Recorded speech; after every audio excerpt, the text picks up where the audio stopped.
বলেন তো, আমাদের সবার হাতে একটা করে যদি লাঠি থাকে, আর ভারতের তদন্তকারী দল যদি দেখে যে বাংলাদেশের মুসলমান লাঠি নিয়ে ধরে, ওর আর বাংলাদেশ তাকাবে? হ্যাঁ, 3 হাতে একটা লাঠি থাকবে আর পকেটে তো একটা খুর থাকবে, খুর। যদি ভুল করে ভারতের হিন্দুরা ঢোকে, আমরা লাঠি দিয়ে পাড়া ফেলা দেবো, কিন্তু গোড়া কাটা হবে না, বুঝলেন? আগা কাটিয়া খালি পোলটা দিবেন। তারপরে শূন্যতে খাতনা হয়ে যাবি, কলমা পড়ামো, জোরে কোন কথা ঠিক না? আমার এই ওয়াজ ভারতে চলে গেছে, আমি যে ওয়াজ করছি এটা মিডিয়ার মাধ্যমে ভারতে চলে গেছে। ভারত আমার কিছু ভক্ত মুসলমান আছে, তারা আমাকে মোবাইল করে বলতেছে, হুজুর আপনার ওয়াজ সেই সাটা সাটতিছে ভারত, লাঠি দিয়ে পাড়া ফেলা দিয়ে খুন দিয়ে কাটে দিবেন, গোড়া না কাটা আগা কাটবেন।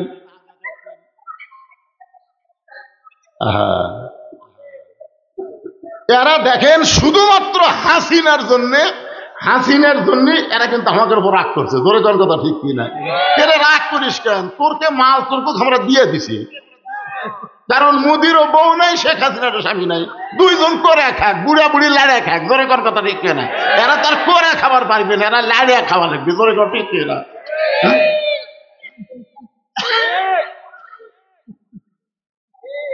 ভাইজান একটু মনোযোগ দিয়ে শুনবেন। আল্লাহর নবী মেহরাবের মধ্যে ঢুকলেন, মেহরাবের ভিতর থেকে নবী একটা থলিয়া বের করলেন। থলিয়া মানে একটা ব্যাগ। থলিয়া মানে কি?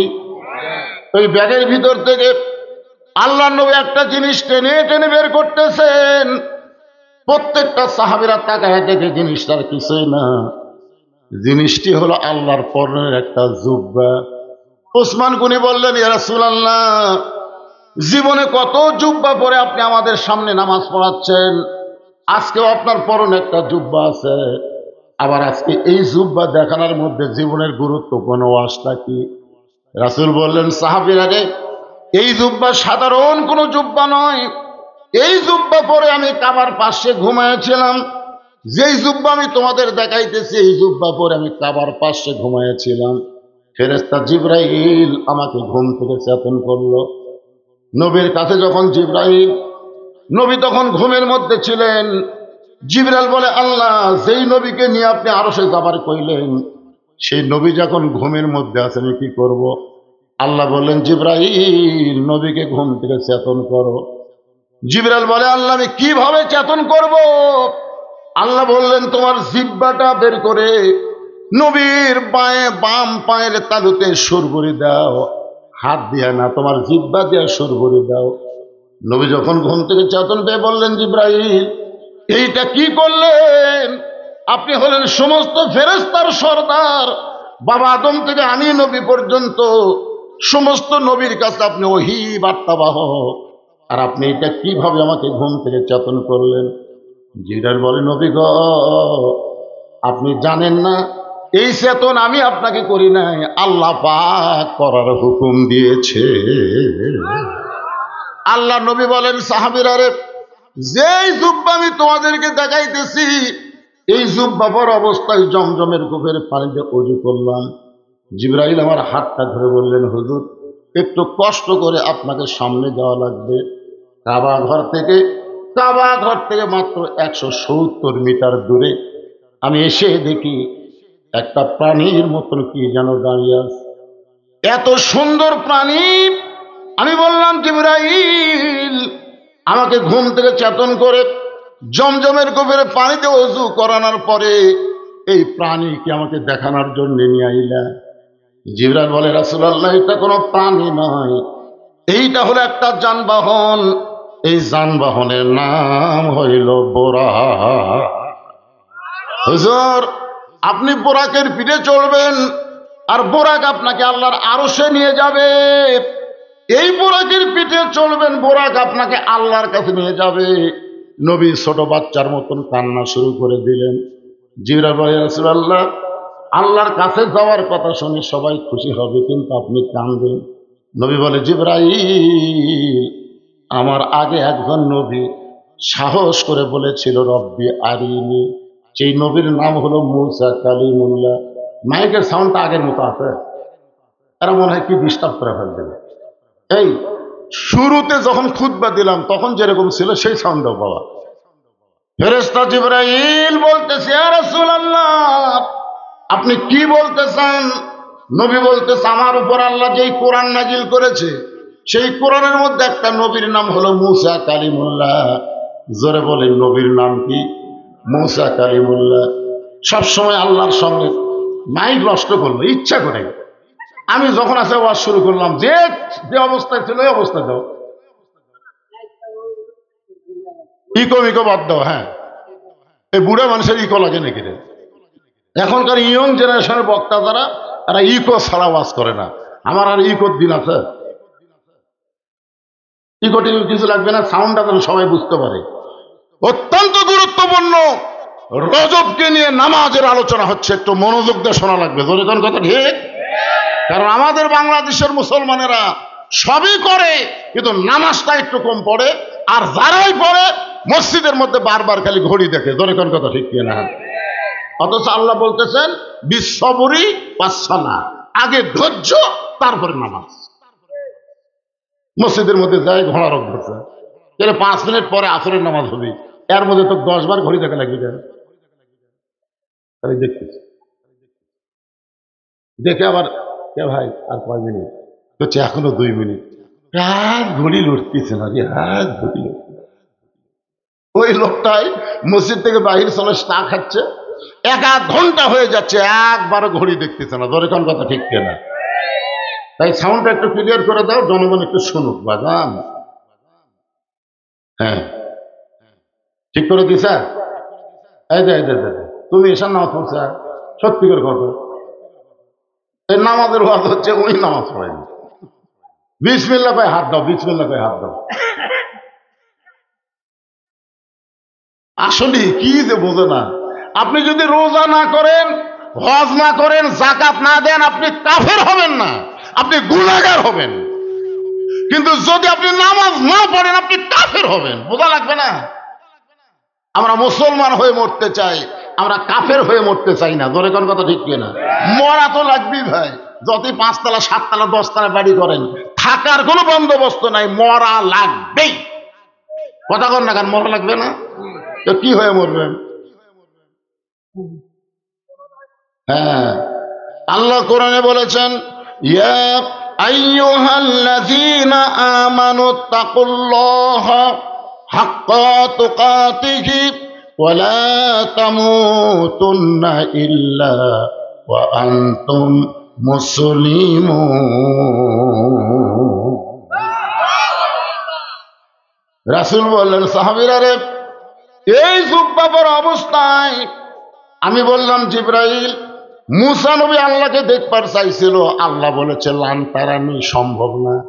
আমার মনের মধ্যেও আল্লাহ দেখার বাসনা আছে, কিন্তু মুসা নবীর কথা মনে হলে আমি সাহস পাই না। ফেরেশতা জিবরাইল বলে, রাসূলুল্লাহ, মুসা নবী আল্লাহকে দেখতে চাইছিল, আর স্বয়ং আল্লাহ আপনাকে দেখতে চায়। এই কথা শোনার পরেও আপনার যদি সুবহানাল্লাহ করতে মুখ বন্ধ রাখেন, কি বুঝলেন? মুসা নবী কাক দেখতে চাইছিল, আর স্বয়ং আল্লাহ আপনাকে দেখবার চায়। এখন আপনারা বলেন তো, মুসা নবীর চোখের পাওয়ার কম, আল্লাহ কুটি আছে, দেখবার পাচ্ছে না, এই জন্যই দেখবার চাচ্ছে। কিন্তু আপনার বলেন তো, আমাকে আল্লাহর চোখের পাওয়ার কি কম? আপনি যে দরজা জানলা বন্ধ করে একলাই 10টা ভোট দিলেন, দরজা জানলা বন্ধ করে, এই যে মোবাইলের আলো দেয়, বুঝলেন, মার্কা দেখা লাগবে তো, অদ্ভুত এক মার্কা মারলে হইতে, মোবাইলের আলো দেখালে সমানে ফিরতি চাল মারছে। কেউ দেখেনি ভাই, কেউ দেখেনি ভাই। 2 কান্দে 2 ফেরেশতা বলে, আল্লাহ, তাহলে আমরা 2জন কি করতেছি, আপনি কি করতেছেন? এই যে কোনো কেউ দেখেনি, এর কান্দত কি লেখনো? কেরামান কাতিবিনা ইয়ালামুনা মা তাফআলুন, এই 2 ফেরেশতা লেখার জন্য নাই তো? তাহলে এই যে একলাই 10টা সিল দিল, এর কান্দত কি লেখবো আল্লাহ? তখন আল্লাহ বলতেছে, বাম কান্দের ফেরেশতা, তুই লেখ জাউরে।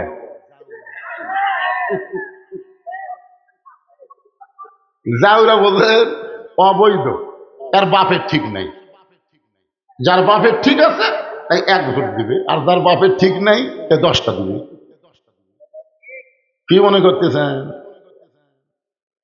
দরজা জানলা বন্ধ করে কম্বলের তলে আপনি ইউটিউব দিয়ে অশ্লীল ছবি দেখতেছেন, আর আপনি মনে করতেছেন কেউ তো দেখতেছে না, বাপ মাও ঘুমাচ্ছে, দরজা জানলা বন্ধ। এটা তোমার দুই কান্দ দুই ফেরেশতা বলতেছে, আল্লাহ আমি আর কান্দ থাকবো না, যে মাল দেখতেছে।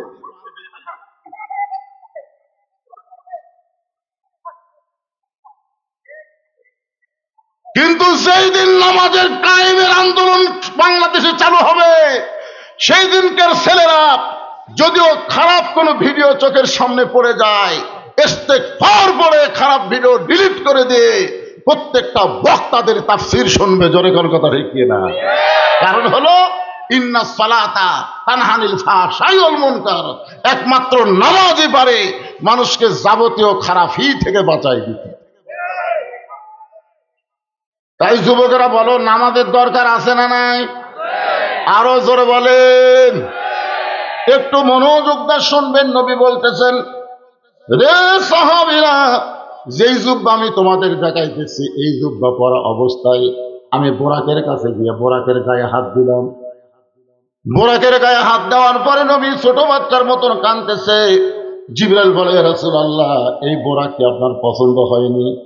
নবী বলে, জিবরাইল, যে বোরাকের পিঠে চললে বোরাক আমাকে আল্লাহর আরশে নিয়ে যাবে, এমন করে একটা বোরাক যদি আল্লাহ আমার গুনাহগার উম্মতকে পুলসিরাতের কিনারায় দিত, 30,000 বছরের পুলসিরাত তারা বিজলি আকারে পাড়ি দিত। কারণ পুলসিরাতের নিচে 7টা জাহান্নামের আগুন দাও দাও করে জ্বলতেছে। চুলের চাইতেও চিকন হবে, খুরের চাইতেও ধার। আমার গুনাহগার উম্মত কেমনে হবে পার? এমন করে একটা বোরাক যদি আল্লাহ দিত, বোরাকের পিঠে চড়ে আমার উম্মতেরা জান্নাতে পৌঁছে যেত। ফেরেশতা জিবরাইল বলে, রাসূলুল্লাহ, কোন নবীর জন্য আল্লাহ যেই বোরাক তৈরি করে নাই, কেবলমাত্র আপনার জন্য তৈরি করেছে। আর আপনি গুনাহগার উম্মতের জন্য চাবেন, আমার মনে হয় এই চাওয়া আল্লাহ কবুল করবে না। সঙ্গে সঙ্গে নবী আমার বোরাকের কাছ থেকে 11 গজ দূরে গেলেন। 11 গজ দূরে গিয়ে বললেন, জিবরাইল, ঠেকা আমার না, ঠেকা হলো তোমার আল্লাহর। আমি আল্লাহর বাড়ি যাবার চাইনি, বরং আল্লাহ যানবাহন পাঠাচ্ছে তার বাড়িতে নিয়ে যাওয়ার জন্য। যতক্ষণ পর্যন্ত আমার গুনাহগার উম্মতের জন্য এমন করে একটা বোরাকের বাজেট না হবে, ততক্ষণ পর্যন্ত আমি নবী বোরাকের ফিরে চড়বই না, চড়বই না, চড়বই না। 3বার যখন বললেন, আল্লাহ ডাক দেওয়ার, জিবরাইল, আমি বসে আছি লা ইলাহা ইল্লাল্লাহ মুহাম্মদ রাসূলের আশায়, আর মোহাম্মদ রাসূল যদি আমার যানবাহন ফেরত দেয়, আমি আল্লাহ বড় কষ্ট পাই। তাই বলে দাও রে জিবরাইল, তার প্রত্যেকটা উম্মতের জন্য এমন করে একটা বোরাক আমি পুলসিরাতের কিনারায় বাজেট করে দিলাম। লিল্লাহে তাকবীর। আল্লাহ নবী বললেন, সাহাবীরা রে, যেই জুব্বা তোমরা দেখতেছো, এই জুব্বা পরে আমি বোরাকের পিঠে চললাম।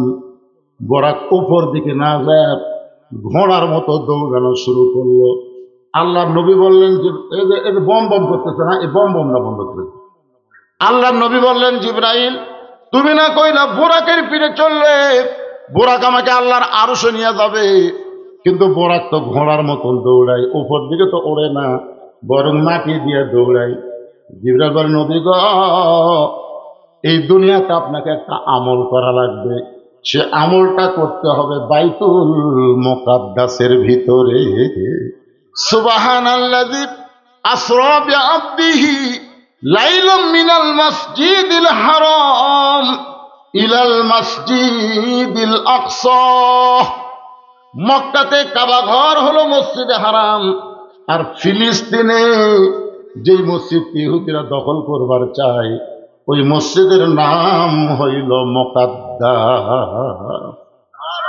এ পর্যন্ত ফিলিস্তিনের 42,000, ফিলিস্তিনের 42,000 শিশু বাচ্চাকে ইসরায়েলের ইহুদিরা হত্যা করছে। খালি নাউজুবিল্লাহ কয়ে পাঠিয়ে দিতে হবে না, আপনারা জানেন বর্তমান গোটা পৃথিবী খুঁজে ইহুদির সংখ্যা সর্বসাকুল্যে 92 লাখ। গোটা পৃথিবী মিলে ইহুদি এখনো 1 কোটিও হয়নি, 92 লাখ। আর মুসলমানের সংখ্যা হলো 235 কোটি। 235 কোটি মুসলমান যদি ইসরায়েল পেশাব করে দেয়, ওরা পেশাবত ভাসে যাবে। জোরে কথা কন না কেন? আর দেখেন 235 কোটি মুসলমানের, ফিলিস্তিন মুসলমানকে ওরা পাখির মতন মারতেছে, আর আমরা খালি নাউজুবিল্লাহ করে দায় পাড়ি দিচ্ছি। আপনারা হয়তো বলবেন হুজুর আমাদের করার কিছু নাই। কতক্ষণ করার কিছু আছে না নাই? কতক্ষণ যখন বিএনপি কিছুই করবার পারলো না, জামাত ইসলাম কিছুই করবার পারলো না, বিএনপি আর জামাত বাংলাদেশে আছে কিনা বোঝাই যাচ্ছিল না। দরকার কথা ঠিক কিনা? সেই সময় আমাদের ছাত্র জনতা কি করলো? বিএনপির অনেক নেতা কথা হুজুর যতই ওয়াজ করেন 42-এর আগে হাসিনা নামবে না। আমাকে জামাতেরা কথা হুজুর যা কবেন একটু গোপনে গোপনে কন হুজুর, প্রকাশ্যে জেলত জব দরকার। আয়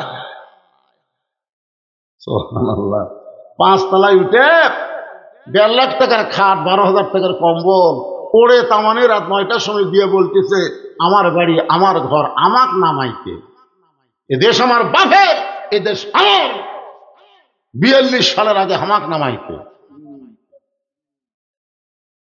সবাই যখন হাল ছেড়ে দিছে, আল্লাহ কয় আমি ধরি না, ধরলে কিন্তু রাত 3টার সময় একটা ভূমিকম্প, বিল্ডিং 2বার একটা কাঁপ দিছে, যাই কথা হামাক নামাইতে ওই এত ফোর্সে নামছে ভাই, কম্বলের মধ্যে লঙ্গি খুলে আছে, ওটাও পরার টাইম পায়নি। আল্লাহ কয়, ফেরেশতা কয় আল্লাহ নামাইলা, তাই বলে ন্যাংটা করে নামাইলা। আপনারা বলেন তো হাসিনা যেভাবে ক্ষমতা ছাড়িতে এটা ছাড়া কয়? একটা ওয়ার্ড মেম্বার পর্যন্ত পড়ে গেছে। ধরে কোন কথা ঠিক কিনা? অনুবীক্ষণ যন্ত্র দিয়ে বগুড়া জেলাত আওয়ামী লীগ আছে এটা খুঁজে পাওয়া যাচ্ছে না। মাঝে মধ্যে আমাকে থানার এক পুলিশ কয় হুজুর আপনার খোঁজে যদি কোনো আওয়ামী লীগ থাকে বলবেন তো, দৈনিক আমাকে 14টা করে ধরা লেখা করে।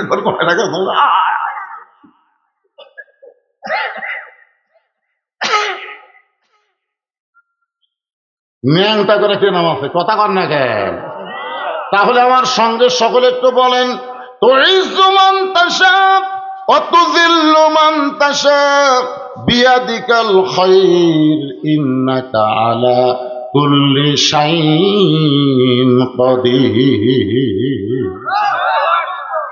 আল্লাহর নবী বললেন সাহাবীরা রে, যেই জুব্বা আমি তোমাদের দেখাইতেছি, এই জুব্বা পরা অবস্থায় বাইতুল মুকাদ্দাসের ভিতরে আমি 2 রাকাত নামাজের ইমামতি করেছি, 2 রাকাত নামাজ পড়াইছি। আপনারা বলেন তো নামাজ পড়া আর নামাজ পড়ান এই দূরে কি এক? না, এক মসজিদে 3 দল মানুষ ঢুকছে। কয় দল? এক দল হলো আওয়ামী লীগ, এক দল বিএনপি, এক দল জামাত। কিন্তু আল্লাহর কি কাম, হুজুর ঢোকেনি। জুম্মার দিনে হুজুরের মায়ের অসুখ না কার যেন অসুখ হচ্ছে, হুজুর আসেনি। এখন 3 দল মুসল্লি বসে থাকা চিন্তা করতে দেখে রে হুজুর তাইলো না, যে জুম্মার দিনে খুতবা কে দিবি। তখন একজন বলতেছে ভাই আপনি আওয়ামী লীগ, আপনার দল ক্ষমতা আছে, আপনি খুতবা দেন। আওয়ামী লীগ কয় পাগলা, ওই মেম্বার দেখলে আর ভয় লাগে, ওর পরে খারাপ হবো। তো বলতেছে ভাই বিএনপি আপনারা বড় দল, তাহলে আপনারা একজন খুতবা দেন।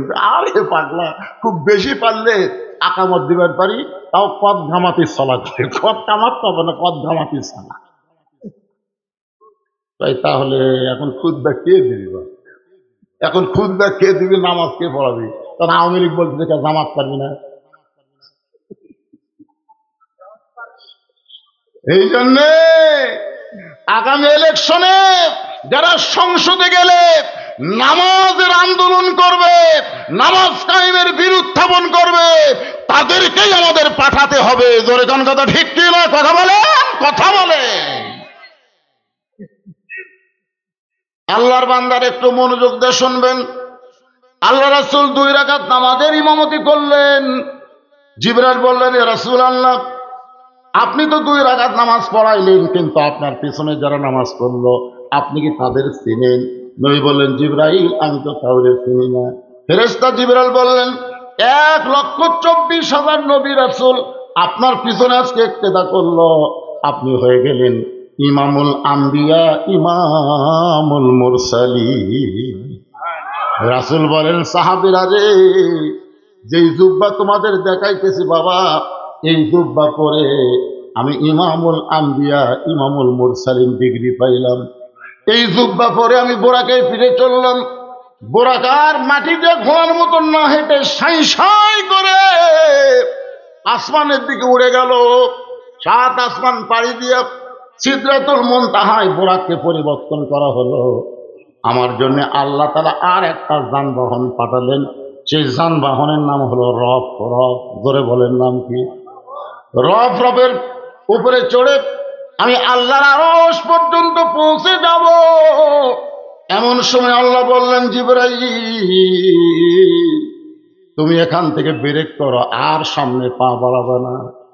একটা বরের সঙ্গে কোল দ্বারা, বরের সাথে কোল দ্বারা বোঝেন না? বর কিছুই বোঝে না তো, কোল দ্বারা সব বুঝে দেয়। দেখবেন বিয়ার দিনে খালি সমানে খাচ্ছে, বর যাত্রীরা খালি সমানে খাচ্ছে, খালি গোস্ত দিচ্ছে আর খালি সমানে মারতেছে। বর খাবার ফাটি কোল দ্বারা। ঠিক আছে ভাই, সবাই তো খাচ্ছে, এই সবাই খাচ্ছে মানে সবাই যে খাচ্ছে গরুর মতন, ওকে দিকে তাকে আছে, তোর দিকে সবাই তাকে আছে, ওই যে জানলার দিকে যায়, জানলার ফাঁকটা দেখতেছে বর কোনটা, ওই যে তোর চাচা শ্বশুর, তোর মামা শ্বশুর, সবাই তোর দিকে তাকে আছে। পাগলা, তুই এই ছোট ছোট তোর টুকরা খাবো আর ছোট ছোট গাছ মুখ দেবো, আর হাত মাল নাই, এরা কিছুক্ষণ পর পরে মুখ মুছবি। এই তো এরকম খালি পেট ভর্তি খাবে ভাই। কোল দ্বারা বলতেছে আজকে কম খা, আজকে কম খা। পাগলা, তোর তো আগামীকাল থেকে খাওয়া শুরু। আর যারা বেশি করে খাচ্ছে এদিকে আজকেই মর খাওয়া, আগামীকাল থেকে শালা কেরার খাওয়া নাই। তোর কথা ঠিক। দুনিয়াতে কাফের বেঈমান হলো বরযাত্রী, আর মুসলমান হলো বরের জাত। জোরে কান কথা ঠিক কি না? দুনিয়াতে মুসলমান খাওয়ার জন্য আসে নাই, মুসলমান পরীক্ষার জন্য এসেছে। জোরে কান কথা ঠিক কি না? আল্লাহ কোরআনে বললেন, আল্লাযী খালাকাল মাউতা ওয়াল হায়াতা লিয়াবলুয়াকুম আইয়ুকুম আহসানু আমালান ওয়া হুয়াল আজিজুল গফুর। তো জিবরাইল কয়, হুজুর এটাই এটাই মানে নবী কয়, কে ভাই এটা কি? তো জিবরাইল কয়ে দেয়, মানে কোল দ্বারা মতো। কিন্তু এমন এক জায়গায় গেছে, ওই জায়গায় যে আল্লাহ বলতেছে, জিবরাইল নট এলাও, কোল দ্বারা চলবে না। আপনার বলেন তো, কোল দ্বারা যদি সব জায়গায় থাকতে থাকতে পাত্রের সাথে বাসর ঘরে তো ঢুকবার চাই, তখন বর ঢুকবার দিবি, কথা কন না কেন, বর কি করে?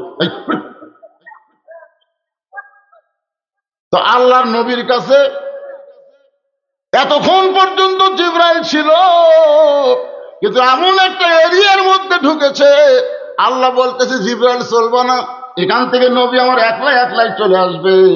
নবী যখন একা যাবার চাই, জিবরাইল বললেন, ইয়া রাসূলুল্লাহ, আর আপনাকে কিছুই বলবার পারবো না, তবে একটা কথা বলতেছি, 70,000 নূরের পর্দা পাড়ি দিবেন।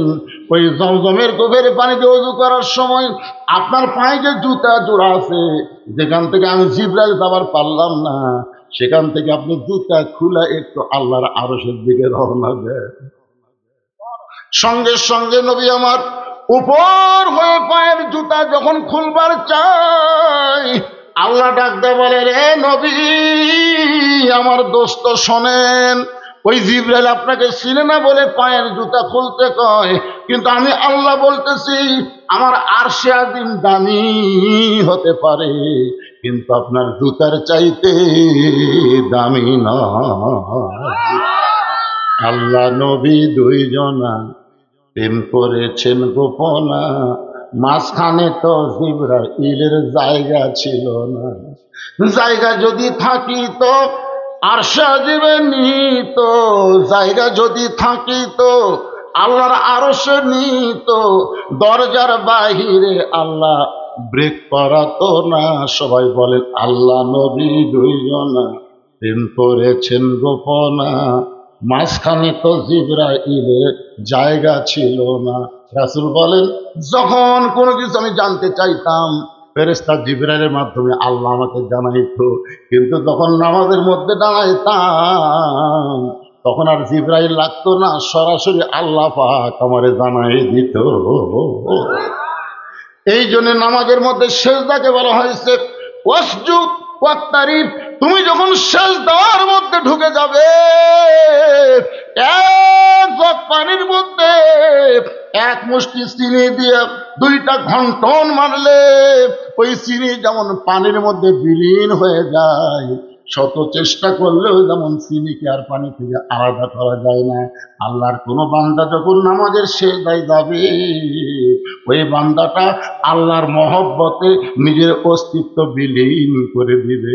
এক সময় দেখবেন আপনি ওই নামাজে গোটা দুনিয়া ছাড়তে পারবে, কিন্তু একটা ওয়াক্ত নামাজ সে কোনোদিন ছাড়তে পারবে না। এরকম নামাজে আসে না নাই? কথা বলেন, আসে না নাই? আল্লাহ রাসূল বললেন, সাহাবীরা রে, যে জুব্বা আমি তোমাদের দেখাইতেছি বাবা, এই জুব্বা পরে ৭০,০০০ নূরের পর্দা পাড়ি দিয়া আল্লাহর আরশে পৌঁছে গেলাম। আল্লাহর সঙ্গে আমার মেরাজ হলো। আল্লাহ পাক আমাকে ৫ ওয়াক্ত নামাজ দিল। এই জুব্বা পরে আমি জান্নাতের মধ্যে ঢুকলাম, এই জুব্বা পরে আমি জাহান্নামের মধ্যে ঢুকলাম, এই জুব্বা পরে বাইতুল মামুরের ভিতরে আমি ফেরেশতাদের ইমামতি করলাম। রাতারাতি আবার দুনিয়াতে ফেরত আসলাম। আসার পরে এই জুব্বাটা আর কোনোদিন আমি নবী গায়ে দেই নাই। এই জুব্বাটা যত্ন করে এই ব্যাগের মধ্যে তুলে রাখছি বাজান। আজকে তোমাদেরকে দেখানোর কারণ হলো আমি নবী আর বেশি দিন দুনিয়াতে থাকবো না। আমি নবীকে আল্লাহর বেশি দিন দুনিয়াতে রাখবে না। আমি চলে যাব, তবে এত দামি জুব্বা নিয়ে আমি যাব না। আমি এই জুব্বাটা তোমাদের মাঝখানে কাউরে না কাউরে আমি পরায়া দিব। আল্লাহু আকবার। এই জুব্বাটা আমি তোমাদের মাঝখানে কাউরে না কাউরে আমি জুব্বাটা নিজের হাতে পরায় দিব বলে আজকে থলিয়ার মধ্যে জুব্বাখানা নিয়ে আইছি। নবী কিন্তু কারো নাম বলে নাই, শুধু বলেছেন তোমাদের মধ্যে কাউরে না কাউরে জুব্বাখানা পরায় দিব। নবীর কাছে যেই সাহাবী বসে আছে তার নাম হলো আবু বকর সিদ্দিক। মনে মনে চিন্তা করে, এই জুব্বাটা নবী আমাকেই পরাইয়া দিবেন, এই জুব্বাটা নবী আমাকেই পরাইয়া দিবেন। কারণ আল্লাহর নবী বলেছেন, আল্লাহর পরে এই দুনিয়াতে কেউ যদি আমার দোস্ত থাকে, সে দোস্তের নাম হলো আবু বকর সিদ্দিক। সাহাবীরা বললেন, ইয়া রাসূলুল্লাহ, আল্লাহর পরে আবু বকরকে আপনি কেমনে দোস্ত বানালেন? নবী বললেন, তাহলে তোমরা শোনো। তোমরা তো তখন এত সাহাবী ছিল না। গভীর রাত্রে আমি নবী আবু বকরের দরজায় আস্তে করে একটা ঠোকা দিলাম, কারণ ডাক দিলে কাফেররা শুনতে পাবে।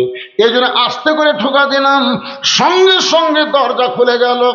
নবী বলে, আবু বকর, এই গভীর রাত্রে দরজায় ঠোকা দিলাম আর তুমি দরজা খুলে দিলে।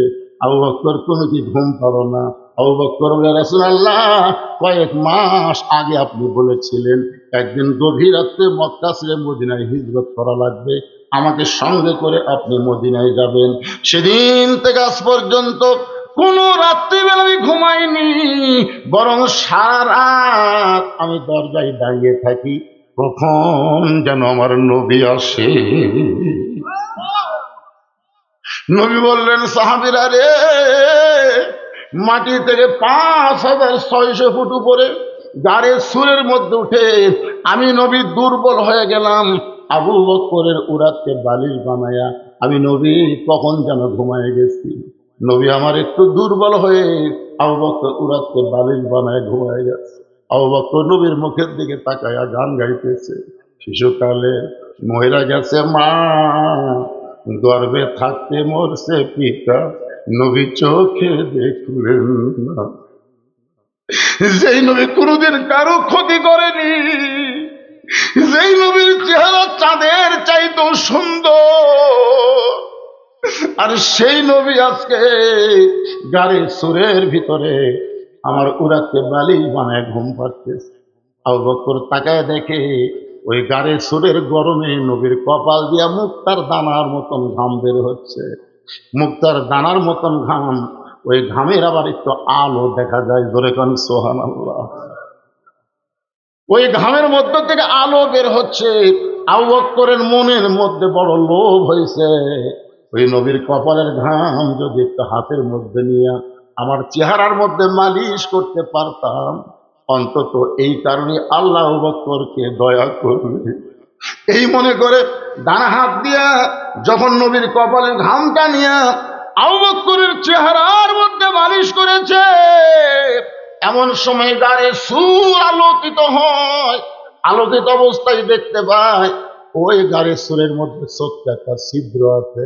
আবু বকরের বারবার চিন্তা হয়, ওই ছিদ্র দিয়ে যদি কিছু বের হয়ে আমার নবীকে কামড়ায়।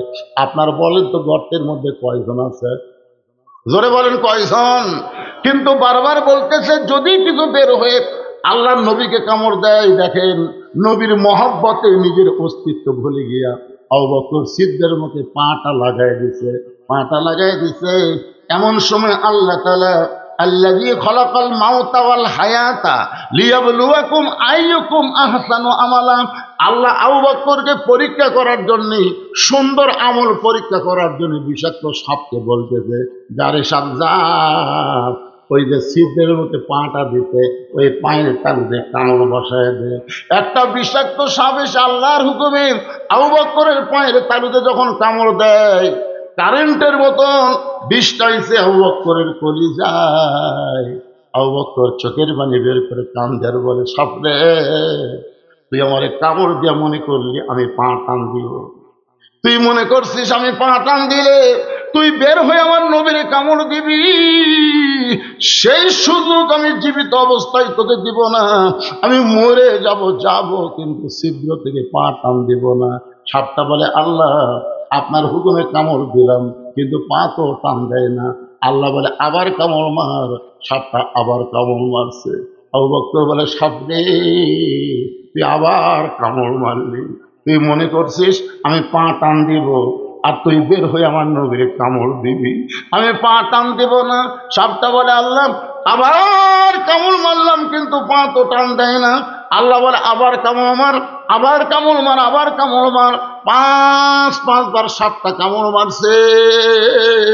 বিষের যন্ত্রণায় গোটা দেহ থরথর করে কাঁপতেছে। অসতর্ক মুহূর্তে আবু বকর এক ফোঁটা চোখের পানি নবীর গাল মোবারকে পড়েছে। নবী আমার চোখ মেলে দেখে আবু বকর কাঁদতেছে। বাজান রে, বাড়ির কথা মনে করে তুই কাঁদতেছিস, বিয়ে বাচ্চার কথা মনে করে কাঁদতেছিস। আবু বকর নবীর ডান হাতখানা বুকের উপরে চেপে ধরে বলে, রাসূলুল্লাহ, ওই আল্লাহর শপথ করে বলতেছি, আমার বুকটা চিরে যদি আপনাকে দেখানো যায় আপনি দেখতে পারবেন আবু বকরের কলিজার মধ্যে আল্লাহ নবী ছাড়া আর কারো জায়গা নাই। তাহলে কি জন্যে কান্দিস বাবা? বলে, ছিদ্রের মুখে পাটা দিছি, কি যেন আমাকে বারবার কামড় দেয়। নবী হ্যাঁচকা টান দিলে বিষাক্ত সব বের হয়ে নবীকে সালাম দেয়, বলে, রাসূলুল্লাহ আমার কোনো দোষ নাই, আল্লাহ হুকুম করেছে, এই কারণেই কিন্তু আমি কামড় দিয়েছি। নবী বলে, আল্লাহ আবু বকরদের সঙ্গে নিয়ে হিজরতের হুকুম দিলে আর গাড়ে সুরের মধ্যে আবু বকরের মৃত্যু চাইলে আপনি কেমন আল্লাহ? আমি কি তাহলে একলা একলাই মদিনায় যাব? আল্লাহ বলে, নবী গো, আপনার আবু বকর গোল্ডেন প্লাস পাইছে, আপনার থুতু মোবারক লাগাই দেন, সাপের বিষটা পানি হয়ে যাবে। বিষটা যখন পানি হয়ে গেল, নবী আবু বকরের মাথাটা বুকের মধ্যে নিয়ে বলল, বাবা তুমি সত্যি করে বলো তো, সাপটা যখন প্রথম কামড় দিল তুমি তো আমারে ঘুম থেকে ডাক দিবার পারতে, তুমি আমারে ঘুম থেকে কেন ডাক দিলে না বাবা, একটুখানি বলো। আবু বকর, নবী গো, আমার জীবনের চাইতে আপনার ঘুমের দাম অনেক বেশি। আবু বকর মনে মনে ভাবতেছে, এই জুব্বাটা মনে হয় নবী আমাকেই পরায় দিবে, আমাকেই পরায় দিবে। আবু বকরের পাশে একজন মাথা নিচু করে মনে মনে চিন্তা করে, এই জুব্বাটা নবী আমাকেই পরায় দিবে, কারণ আল্লাহ নবী বলেছেন আমার পরে কেউ যদি নবী হতো লাউ কানা ওমর, নবুয়তের দরজা বন্ধ হয়েছে বলে উমর নবী হওয়ার পারে নাই। রাসূল বলেছেন নবী হওয়ার সব যোগ্যতা আল্লাহ উমরকে দান করেছে। এই কোরআনে, এই কোরআনের 23টা আয়াত, এই কোরআনের 23টা আয়াত আল্লাহ তাআলা উমরের মতের সাথে আল্লাহর মত মিলায় নাজিল করেছে। জোরে বলেন সুবহানাল্লাহ। এমন একটা জায়গায় নবীর মতের সাথে আল্লাহর মত মিলে নাই, কিন্তু উমরের সাথে আল্লাহর মত মিলেছে। এভাবে 23টা আয়াত আল্লাহ উমরের শানে কোরআনে নাজিল করেছে। যে উমর রাস্তা দিয়ে গেলে শয়তান কয়দিন যায় না? 40 দিন যায় না। যে উমর এক সময় খলিফা হলেন, গোটা পৃথিবীর অর্ধেক জায়গার খলিফা আল্লাহ বানাইলেন। বাগান বাংলাদেশের মতন 96টা দেশের খলিফা হযরত উমর। ধরে কোন সুবহানাল্লাহ। অথচ সেই উমর, সেই উমর জুমার দিনে খুতবা দিচ্ছেন, জুমার দিনে খুতবা দিচ্ছেন। মাঝখান থেকে এক সাহাবী দাঁড়িয়ে বলতেছে, আমিরুল মুমিনিন আপনার খুতবা আমরা শুনবো না। ওমর ফারুক বললেন, আমার অপরাধ কি? বলে, আমাদেরকে খাটো পাঞ্জাবি দিয়া আপনি লম্বা জুব্বা পরে খুতবা দিচ্ছেন, যতক্ষণ পর্যন্ত আপনার লম্বা জুব্বার কাহিনী না বলবেন ততক্ষণ আপনার খুতবা আমরা শুনবো না। উমরের চোখটা দর দর করে পানি পড়তেছে, মুখটা মুচকি মুচকি হাসতেছে। চোখের পানি পড়ার কারণ হলো, আল্লাহ তোমার কোরআন দিয়ে যখন বাংলা পৃথিবী চলবে, তখন নেতা যদি সামান্য ভুল করে একটা মুসল্লি পর্যন্ত ভুলটা ধরতে পারবে। ধরে কেন সুবহানাল্লাহ। আব্দুল্লাহ ইবনে ওমর বাবার পাশে দাঁড়ায় বলে, রে নবীর সাহাবীরা, আমার বাবার লম্বা জুব্বা দিকে তোমরা লোক না দিলে খুতবা শুনবা না, কিন্তু তোমরা খাটো পাঞ্জাবি হলেও তো নতুন কাপড় পরে নামাজ পড়তে আইছো। আমার পরনের দিকে তাকায় দেখো, আমার পরনে নতুন কোনো কাপড় নাই। ওসমান গনি বলে, আব্দুল্লাহ আজকে জুমার দিনে নতুন কাপড় না পরে তুমি পুরাতন কাপড় কেন পরলা? আব্দুল্লাহ বলতে, আমি যদি নতুন কাপড় পরতাম তাহলে আমার বাবার জুব্বা লম্বা হতো না।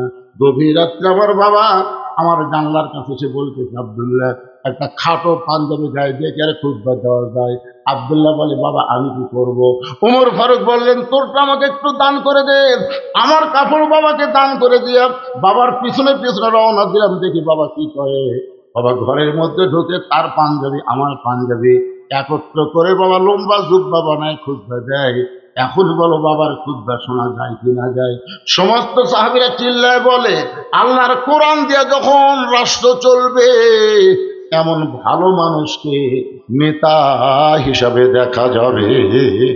সেই উমর মনে মনে বলতেছে, এই জুব্বাটা মনে হয় নবী আমাকেই পরায় দিবে। উমর ফারুকের পাশে একজন মাথা নিচু করে মনে মনে কান্দার বলে, জুব্বা মনে হয় নবী আমাকেই পরায় দিবে। ওসমান গনি আল্লাহর নবীর ডবল জামা। সুবহানাল্লাহ কর না কেন? ওসমান গনি নবীর কি জামাই? এজন্য তার একটা ডিগ্রিও আছে, জিন্নুরাইন, মানে 2টা নূরের অধিকারী। আপনারা খালি নবীর একটা মেয়ের জীবনে জানেন, ফাতেমা। আর মেয়েরা ওয়াজত গেলি কয়, হুজুর একটু ফাতেমার জীবনে কবেন তো। নবীর কি এক মেয়ে? নবীর কয় মেয়ে? 4টা। জোরে কোন কয়টা? একটা হলো জয়নাব, একটা হলো রোকেয়া, একটা হলো কুলসুমা, একটা হলো ফাতেমা। ওসমান গনির সঙ্গে নবী প্রথম যে মেয়েটাকে বিয়ে দিয়েছিল, মেয়েটার নাম হলো রোকাইয়া। জোরে কোন নাম কি? এক সময় আল্লাহ নবী বললেন, ওসমান মক্কার কাফেরেরা যে হারে মুসলমানদেরকে হত্যা করতেছে, তুমি আমার মেয়ে রোকাইয়াকে নিয়ে আবিসিনিয়াতে হিজরত করো। যখন নবী হিজরত করেনি, তখন নবী বলল, ওসমান তুমি আমার মেয়েটাকে নিয়ে আবিসিনিয়াতে হিজরত করো। নবীর মেয়ে রোকেয়াকে নিয়ে ওসমান গনি আবিসিনিয়া হিজরত করলেন, কিন্তু আবিসিনিয়ার আবহাওয়া নবীর মেয়ে রোকেয়া সহ্য করতে পারলেন না। এক সময় আল্লাহ নবীর পক্ষ থেকে জানানো হলো, ওসমান আমার মেয়েটাকে নিয়ে তুমি মদিনায় চলে আসো। অতি সত্বর আমিও নবী মদিনায় আসতেছি। ওসমান গনি নবীর মেয়ে রোকেয়াকে নিয়ে যখন মদিনার দিকে রওনা দিলেন, রাস্তার মাঝখানে অসুস্থ হয়ে গেলেন। অসুস্থ অবস্থায় রোকেয়া দুনিয়া থেকে বিদায় নিলেন। নবী যখন মদিনায় হিজরত করলেন, করার পরে বললেন, আমার রোকেয়াকে আমি দেখতে চাই। অনেক দিন হলে রোকেয়াকে আমি দেখিনি, আজকে আমি আমার মেয়েটাকে দেখতে চাই। আবু আয়ুব আনসারীর বাড়িতে নবী বসলেন।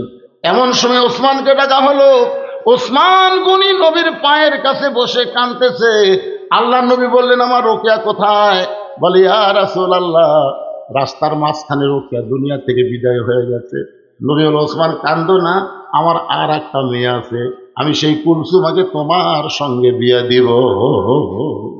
দুই বিয়ে করে নাম হলো জিন্নুরাইন। ওসমান গনি এত সম্পদের মালিক ছিলেন।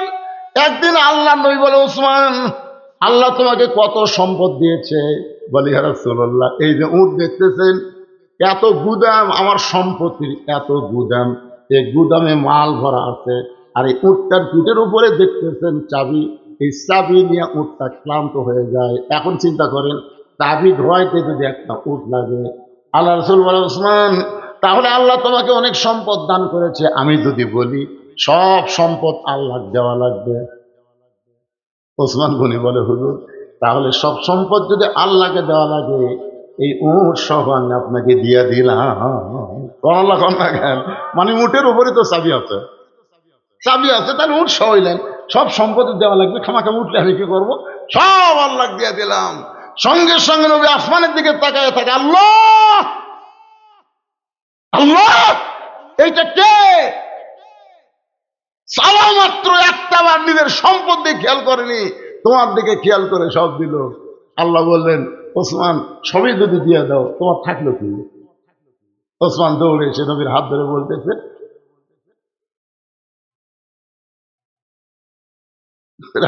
কি বুঝেছে? তাই উপরে আল্লাহ আছে, নিচে আপনি আছেন। এই দুইজন থাকলে আর আমার সমস্যা আছে? সোনাল্লাহ কন্যা।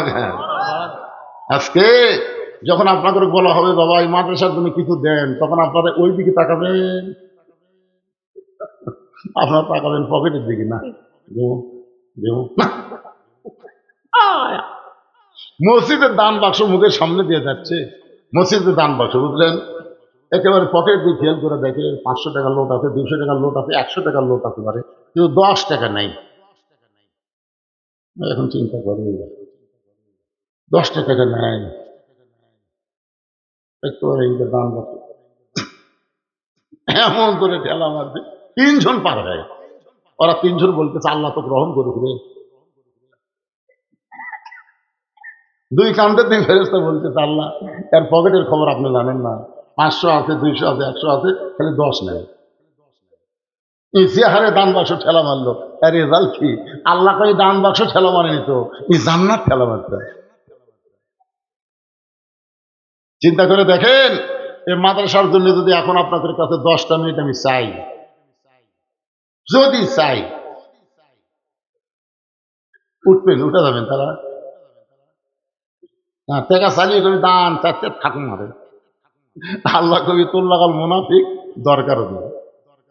টাকা চাইলে যাই উঠে যায়, এরা কিন্তু মুসলমান না। যারা আপনারা কি মনে করতেছেন এই মাদ্রাসার উন্নয়ন কল্পিত মাহফিল? তাহলে ওয়াজ শুনবেন, শুনবেন, দরকার আরো 1 ঘন্টা শুনবেন।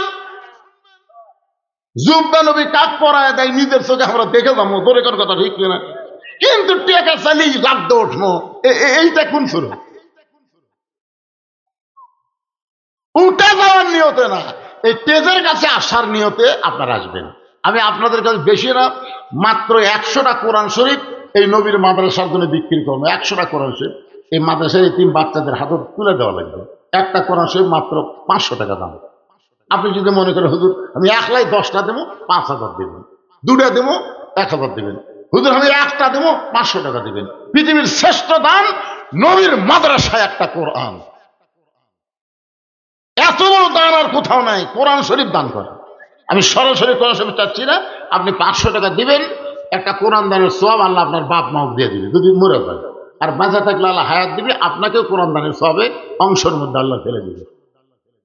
এটা কিন্তু বাকি আদায় হবে না, এটা নগদ কোরআন শরীফ নগদ বিক্রি হবে। কোন ব্যক্তি সর্বোত্তম 500 টাকা দিয়ে আজকে আল্লাহর কোরআন শরীফ কিনবেন, এমন কোন আল্লাহর বান্দা আছে? ব্যাগলে আগে ঢুকলো কেন? ব্যাগলাকে ঢুকলো, আচ্ছা নিয়ে আসো। হ্যাঁ 100 জন, তার বেশি আমি নিব না। আল্লাহ সর্বোত্তম টেজের উপর থেকে আমার ভাইজান কোরআন শরীফ বাবদ 500 টাকা দান করেছে, আল্লাহ কবুল করেন। আর একজন কোরআন শরীফ বাবদ 500 টাকা, নাম লাগবে না, আল্লাহ সব দেখতেছে, সব দেখতেছে আল্লাহ। আল্লাহ পৃথিবীর শ্রেষ্ঠ দান নবীর হাফিজি মাদ্রাসা একটা কোরআন বলার সঙ্গে আরো দুই ভাই দুইটা কোরআন শরীফ বাবদ 500 দান করলো, আল্লাহ কবুল করেন। আর একজন কয়টা দিল? একটা কোরআন শরীফ বাবদ 500 দিল। এ পর্যন্ত 5টা হয়ে গেল, 5টা হয়ে গেল। আর মাত্র 95টা কোরআন শরীফ লাগবে। এখানে এমন আল্লাহর বান্দা আছে একলাই 10টা দিবি, পারবি না? এদের এখন 10টা কোরআন শরীফের দাম দিবে পারবে না? এখানে এমন অনেক বান্দা আছে ভাই। এদিকে তার চেয়ার টিয়ার বসে আছেন, ওঠেন তো আপনারা আসেন, চেয়ার পার্টিরা আসেন, সব মাটিতে বসে আছে, আপনার চেয়ার বসে আছেন, টাকা দেবেন না? আসেন চেয়ারম্যানেরা, মসজিদে যাও কতগুলো চেয়ার নিয়ে যায়। আল্লাহ আরেকজন কোরআন বাবদ 506, আরেকজন কোরআন বাবদ 507, আরেকজন কোরআন বাবদ 508। 8টা হয়ে গেছে, 8টা হয়ে গেছে। আর মাত্র 92টা লাগবে। এই ছেলেরা আসো, কত টাকাতে ইন্টারনেট কেনো, নেট কেনো, এ কেনো, সে কেনো, আজকে একটা কোরআন শরীফ কেনো তো আসো, আসো আসো আসো, দৌড়ে আসো। দুনিয়ার টাকা পয়সা সব দুনিয়াতে পড়ে রবে, ফকির হয়ে মানুষকে কবরে যাওয়া লাগবে। আইছি যখন যাইব সবাই কেউ থাকবো না, নিচে মায়াই বন্দি থাইকা করলাম কত খেলা। পশ্চিমে তাকায়া দেখো তোমার ডুইবা গেছে। এদের এদের এদের এদের মাথার উপরে দেখুন ভাই, যায় না বাবা, ডাক্তারের কাছে যাওয়া লাগবে রে, ডাক্তারের কাছে যাওয়া লাগবে না। টাকা পকেট দিয়ে দিচ্ছেন না, টাকা খাওয়ার লোক নাই। নর্মালে বাচ্চা হবি, বইয়ের এমন কান্না সেই ফিদার করা লাগবে। আল্লাহ কোরআন শরীফ বাবদ তোমার একজন পাগল 500 টাকা দান করেছে, আল্লাহ দানকে কবুল করেন। আরেকজন আল্লাহর কোরআন শরীফ বাবদ 500 টাকা দান করেছে, আল্লাহ দানকে কবুল করেন। আরেকজন কোরআন বাবদ 500 টাকা দান করেছে, আল্লাহ দানকে কবুল করেন। এই এই মাদ্রাসার নতুন কমিটি হয়েছে, এই কমিটির লোকেরা কোথায় না? এই মাদ্রাসা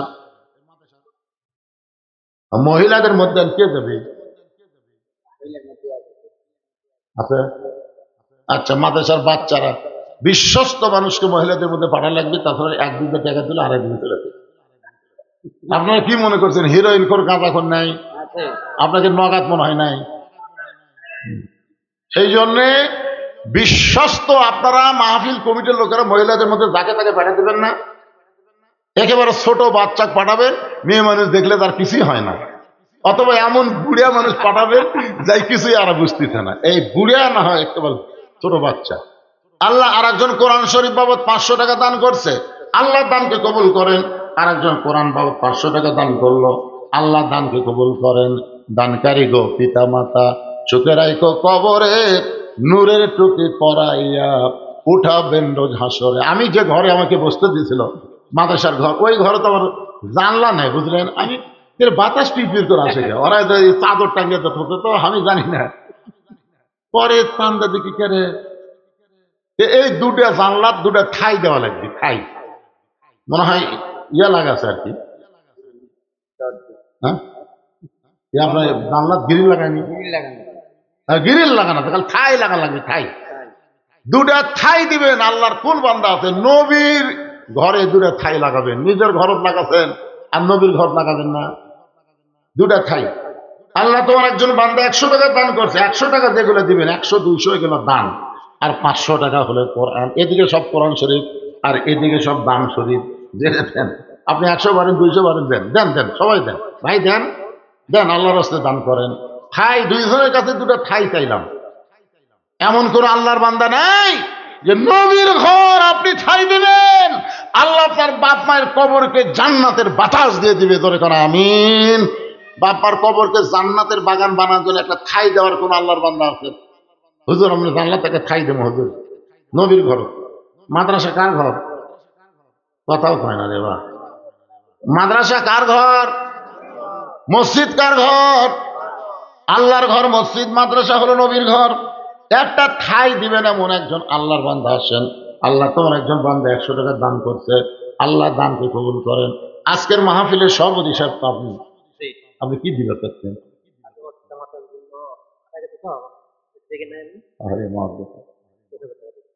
দুটা ঠাই দেন, 2 ঠাইয়ের দাম 10,000 হবে না? লাগে যদি 12,000 লাগে, কি হবে? 2 হাজার দুটো থাই হয়ে যায়, কি বল? এই বাতাস খালি পির পির করে ঢুকতে পারে। আরে আদায় হচ্ছে মাদ্রাসার জন্য, এই সময় তারা উঠে যাবি, এরা মাদ্রাসার দুশ্মন। কি কি ময়না, ওয়ালাইকুম সালাম। কি বাবা পাই দিয়া দেখি আসলে। আরে ছোট মানুষ আছে কয়, হুজুর হুজুর কোরআন শরীফ বাবদ 500 টাকা দান করেছে, যাও আল্লাহ তোমার দানকে কবুল করেন, আল্লাহুম্মা আমিন। আল্লাহ। আর একজন 300 টাকা দান করেন, 200 টাকার 100 টাকা দুটাই দান, আল্লাহ কবুল করেন। আজকের মাহফিলের সম্মানিত সভাপতি সাহেব 2 জানলার 2টা ঠাই ধরে বলেন মারহাবা। মাকে দেখে নাই, মাকে দেখে নাই, কিন্তু বাবাকে দেখছে। 2 জনে মারা গেছে, 2 জনে মারা গেছে। আরে বাপমার কবরকে আল্লাহ নবীর ঘরে ঠাই দেওয়ার কারণে জান্নাত থেকে একটা জানলা বাপমার কবরে করে দিবেন আল্লাহ। জান্নাতের বাতাস তারা কবরে পায়, কবর যেন জান্নাতের টুকরা হয়। ধরে কন আমিন। ঠাই হয়ে গেছে, ঠাই হয়ে গেছে রে। এই মাদ্রাসার সভাপতি করি রে, মাদ্রাসার সভাপতি করি, কমিটির সভাপতি, মাদ্রাসা কমিটির সভাপতি সাহেব, যে ঘরে আমরা বসছিলাম ওই ঘরে এখন পর্যন্ত প্লাস্টার হয়নি। হ্যাঁ, খালি ইটা বার হয়ে আছে, খালি চকচকা ইটা। ওই ইটাগুলো ঢাকা প্লাস্টার করা লাগবে। সভাপতি সাহেব বলতেছি, আপনি 1 দেওয়াল দিবেন না 4 দেওয়াল দিবেন প্লাস্টার? 1 দেওয়াল, ঠিক আছে মাশাআল্লাহ। এখন যে দেওয়াল জানলা আছে সে দেওয়াল তো কম রাখবে রে। যে বিশাল বিশাল জানলা চলছে, জানলা বাদ দিলাম, দেওয়ালই নেই। তো ঠিক আছে, আজকের মাহফিলের মাদ্রাসার কমিটির সভাপতি উনি যেদিকে জানলা নেই ওই দিকে 1 দেওয়াল গোটা প্লাস্টার করে দিবে। ধরে কারণ মারহাবা। আর এক সাইড আছে বাবা, এই আর একজন আসেন মাদ্রাসার সেক্রেটারিকে, এই মাদ্রাসার সেক্রেটারি আসো। কোন দিকে আছে? এই সেক্রেটারি সাহেব আসেন। হ্যাঁ, নাম হলো রাব্বি, গোলাম রাব্বি লেখা লাগবে, গোলাম রাব্বি। খালি রাব্বি করলে হবে না, শুধু রাব্বি করে ডাক দিলে কবিরা গুনাহ হবে। রাব্বি মানে কি? আমার প্রভু। কি নাম? মেহরাব হোসেন রাব্বি, নাম ঠিক আছে। মেহরাব হোসেন রাব্বি, আসো বাবা, আসো আসো আসো, দৌড় আসো। তোমার ডাকা হচ্ছে আর তুমি এদিকে দেরি করতে। চলে আসো বাবা, চলে আসো। কোথায়? মেহরাব হোসেন রাব্বি, মাদ্রাসার কেশিয়ার কে রে? এই টাকাগুলো তার হাতে যাবি, কেশিয়ার কোথায়? শোনেন, যুবকেরা যখন হাতে নিছে এরা আর পিছতে হবে না।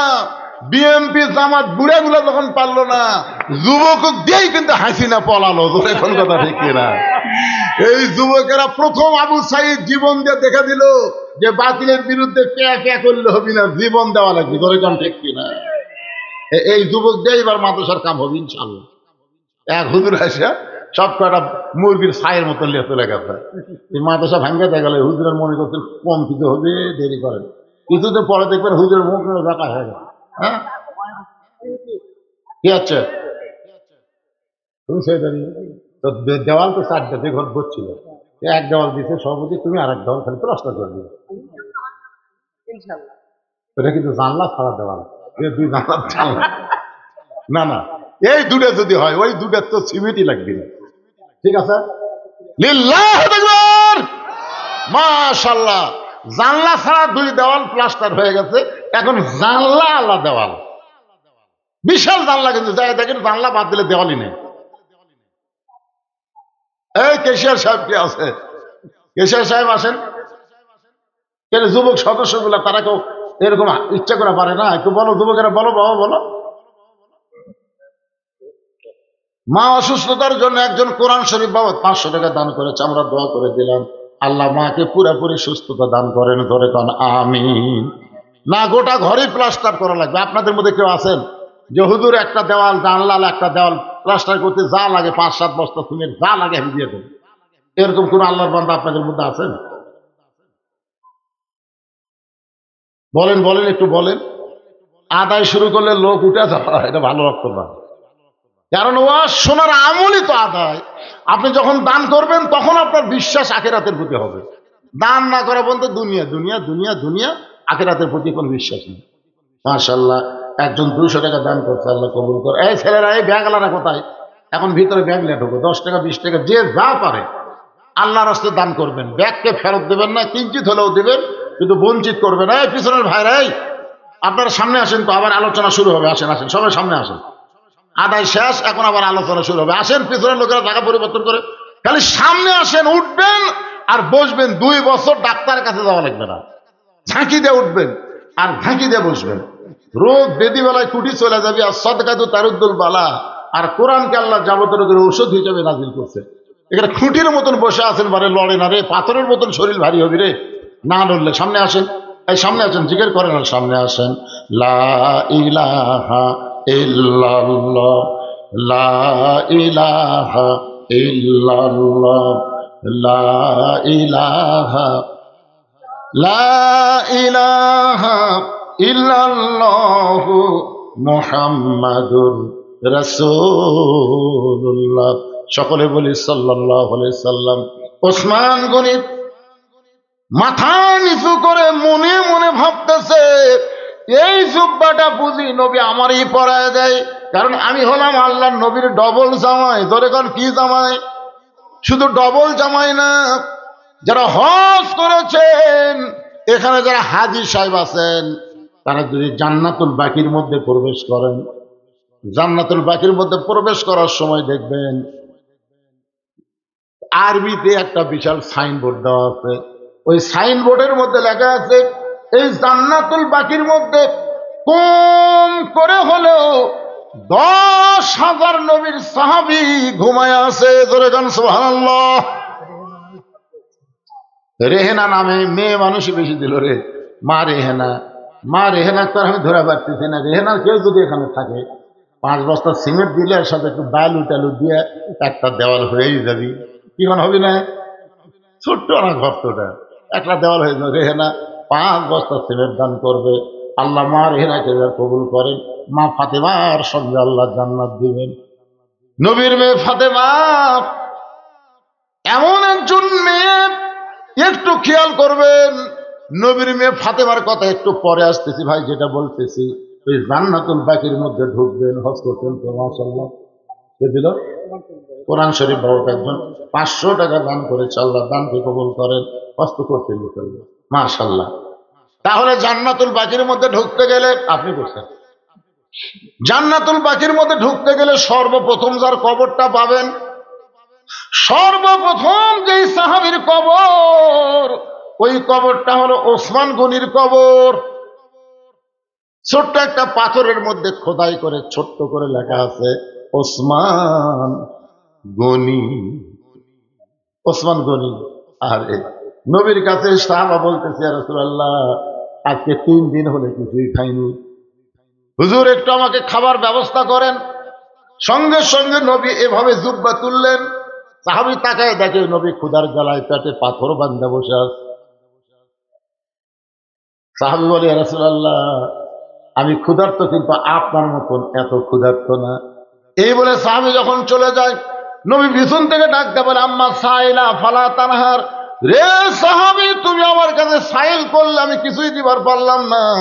আমি দিবার না পারলে কি হবে? তুমি ওসমানের কাছে যাও, ওসমানের কাছে যাও। গরিব সাহাবী নবীর কথা মতো ওসমানের কাছে সন্ধ্যার সময় গেলেন। সন্ধ্যার সময় গিয়া দেখে ওসমান গনির ঘরের মধ্যে যে বাতি জ্বলে, ওই বাতির শোলটা টাইনা টাইনা ওসমান গনি আলো কমাইতেছে। মানে আলো একটু বেশি হয়েছে, নিচের শোলটা টাইনা টাইনা আলো কমাচ্ছে। গরিব মনে মনে কয়, এর চাইতে বেশি আলো আমার ঘরে জ্বলে, আমি কোনোদিন শৈলটা টাইনা আলো কমাই নাই, তো কৃপণের কৃপণ আমারে কি দিবে? নবীর কাছে গিয়ে বলে, রাসূলুল্লাহ, আপনি দিবার পারেন না, ঠিক আছে, কিন্তু এমন কৃপণের কাছে আমার কেন পাঠাইলেন? আল্লাহ নবী বলতেছে, তুমি কি তোমার অহবের কথা কইছো? বলে, হুজুর, বলার তো পরিবেশই পেলাম না। আল্লাহ রাসূল বলে, তাহলে আবার যাও। পরদিন সকালবেলায় নবীর কথা মতো গরিব মানুষটা ওসমান গনির দরবারে গিয়া দেখে ওসমান গনি যে বালিশে মাথা দিয়ে ঘুম পাড়ছে, ওই বালিশের কোনা ফাটা সামান্য তুলা ঘরের মধ্যে পড়ে গেছে। ওই তুলাটা খুঁটায়া খুঁটায় ওসমান গনি বালিশের খোলের মধ্যে ঢুকায়। গরিব মনে মনে কয়, এর চাইতে বেশি তুলা যদি আমার ঘরে থাক পড়তো, আমি সামটা দিয়ে ঘাটতে ফেলে দিতাম। এত কৃপণের কৃপণ, সামান্য তুলাটার লোভ সামলাবার পারে না, এ কোনোদিন দান করবে না। নবীর কাছে গিয়ে বলে, রাসূলুল্লাহ আপনি দিবার পারবেন না ঠিক আছে, কিন্তু এমন কৃপণের কাছে আমার কেন পাঠালেন? রাসূল বলে, তুমি কি তোমার অহবের কথা কইছো? বলে, হুজুর বলার পরিবেশ পাইনি। আল্লাহ রাসূল বলেন, আবার যাও। পরদিন সকাল বেলায় নবীর কথা মতো গরিব সাহাবী ওসমান গনির দরবারে গিয়া দেখে ওসমান গনি খালি গায়ে বসে আছে।